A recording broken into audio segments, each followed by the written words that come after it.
Muito bem, professor, já havíamos inclusive falado sobre essa possibilidade anteriormente.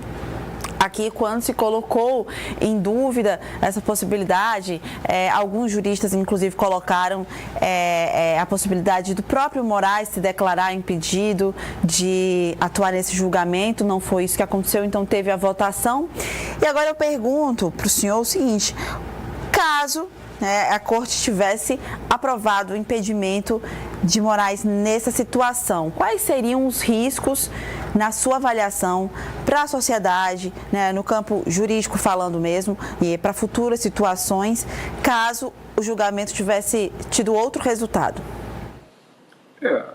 Note, se o Supremo Tribunal Federal, estamos aqui agora falando hipoteticamente, não foi o que ocorreu, se ele tivesse acolhido essa arguição de afastamento do ministro Alexandre de Moraes, isso teria deixado no ar, Raquel, a sensação de fragilidade, de reconhecimento de uma fraqueza pelo próprio tribunal, que talvez não fosse bom para um futuro próximo, para a autoridade das próprias relatorias do próprio Supremo Tribunal, em futuras ações penais e em outras ações penais que ainda estão em curso, como aquelas que se referem aos fatos lamentáveis ocorridos na Praça dos Três Poderes no dia 8 de janeiro.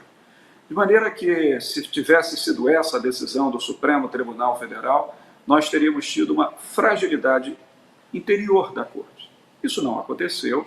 O Supremo Tribunal, analisando o artigo 112 do Código de Processo Penal, o Código de Processo Penal é a lei federal que regula o funcionamento da jurisdição penal no Brasil.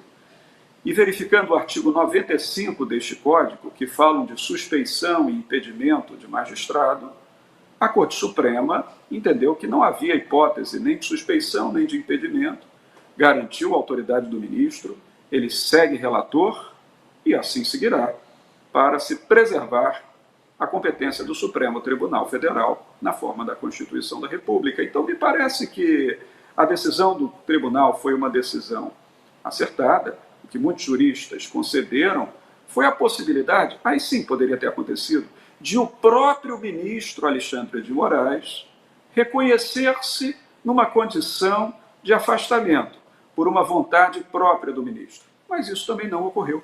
Então segue o ministro Moraes como relator dessas ações penais, que terão transcurso regular no Supremo Tribunal.